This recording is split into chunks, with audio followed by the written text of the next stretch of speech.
We're back.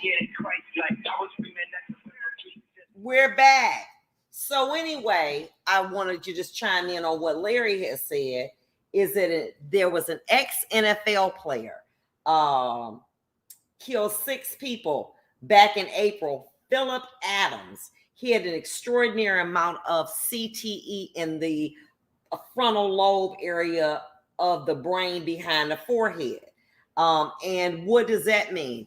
Frontal lobe damage is associated with violent, impulsive, or explosive behavior, i.e., a short fuse, and lack of self-control, according to Dr. Anna McKee, director of Boston University CTE Center, said in the statement. His CTE pathology might have contributed to his abnormal behavior, in addition to other physical, psychiatric, and psychosocial factors, she added. This is when Adams went to the home of Dr. Robert Leslie, shot him, his wife, 2 of their grandchildren, 9 and 5, and shot and killed 2 air conditioning technicians who were working at the property. Now, the problem with this is, as I've indicated, you cannot diagnose this when a person is alive. You cannot diagnose it. So what you do is you see someone who is erratic, impulsive, and then you just want to say, well, and then they're bigger. You might want to say, well, you know what? That's because they've been privileged. So if this person has CTE and got mental problems, okay, from whatever, then guess what happens? It goes untreated. What was the likelihood that this person would have gone to this doctor's house? I believe it was some type of doctor was helping him, shot him and his wife, his 2 grandchildren, and 2 air conditioning technicians that was working on the property. Here's someone that traditionally was very controlled, very disciplined. And what happens is that they love it. And so what they're willing to do is to hide the pain, to just go out there, and once they do what they do, it seems to go away. It's like a high when they get there. Like many artists, people who are artistically inclined may hide the symptoms of mental illness because they love their craft so much. We see it all the time. People who may be suffering from alcoholism, but they show up to work, they love it until something happens and they explode. And then we say, well, what happened? What's going on? But damn, think about it. If you get hit that many times, Larry made a valid point. Well, we didn't know about this before. But just think, they didn't even have, many times back in the 50s and the 60s, they didn't have the type of padding and the helmets that was necessary. So many of these people, once they leave the limelight, we didn't have social media, which is the new CNN. You ain't really hear about this. They probably drank themselves to death, beat their wife, beat their dog, beat their cat, and died. And people just said, he's just mad. He's not, out in the limelight. And here's these people that were suffering. When they were able to exhume the bodies and look at the brain, probably 90% of the individuals that had been engaged in some type of erratic behavior, impulsive behavior, suffered. And nobody knew because you didn't know what to test for. What you going to test for? You didn't know. You just say brain intact. So now there are techniques that we have to be able to look at the brain tissue, especially the frontal lobe, to be able to determine if somebody is suffering or not. And so, now science has kind of caught up a little bit. But what we need to be able to do, obviously, is how do we how can we be able to somehow assess this, without taking the brain out, looking at the lobe? Like maybe is there some type of blood test or something that can be done that says, well, if this person has more of whatever, they may be more prone to have it. Hopefully that's going to happen. But what it is that, football is like apple pie. It's all American, baby. You can't get no better than that. It's all American.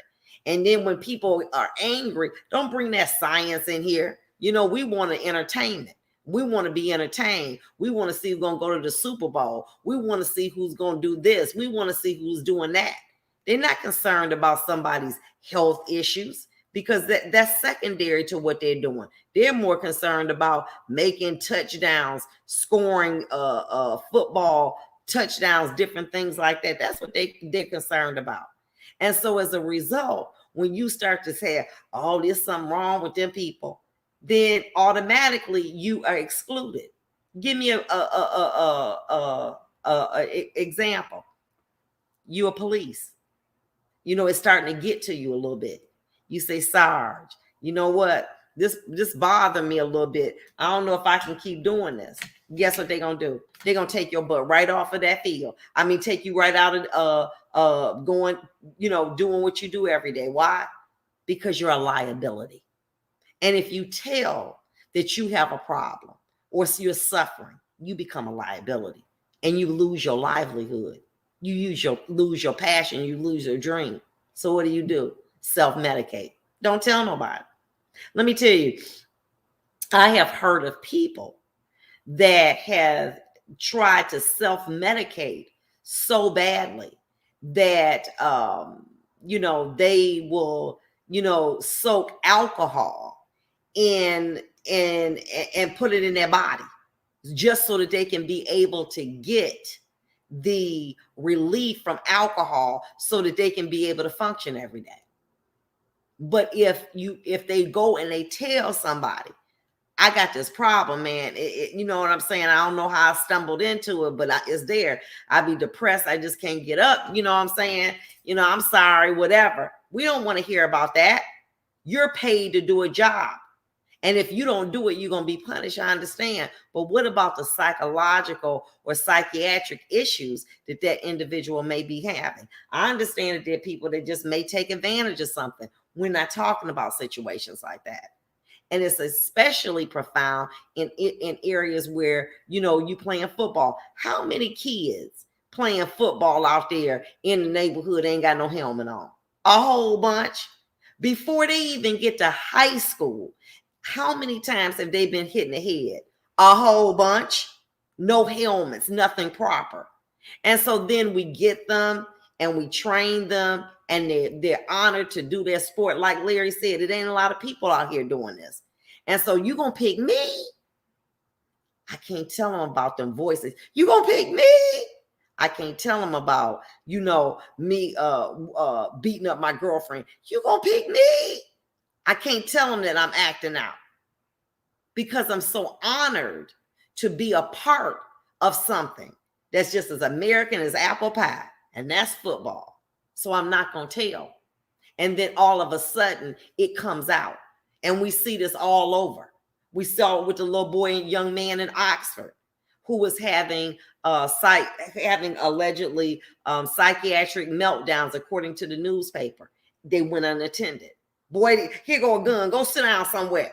Go sit down. We ain't got no time for no craziness. We don't do that here. What in the hell is wrong with people? Mental illness is real. And it doesn't matter how much money you have or whatever. It matters that we need to take the stigma off of it. He crazy, crazy. And so people are unwilling to seek mental health treatment because they don't want to be dubbed crazy. And so they suffer in silence. And then what do? Then something jump off. We didn't even know, because they were afraid of that stigma. Look at Regina King, actress. Son just committed suicide. Depression, anxiety just took him over. And many times what we'll probably see is probably tried to self-medicate. And it got to the point where it was just too much. You know, it's something to get up to go to a job you can't stand. I know, okay? Or that's challenging. But it's another thing when your mind won't let you get up and go. When you just feel like it's a victory to get in a shower. When it's a victory just to wash up, to brush your teeth, because you're so depressed and you can't shake it. But if I go and I get help, they're going to say I'm crazy and I don't want to get no help and I don't want to take no med. So I suffer in silence until something, you know, somebody say something and I jump off and I kill somebody. And I said, well, why didn't you tell us before? Why would you?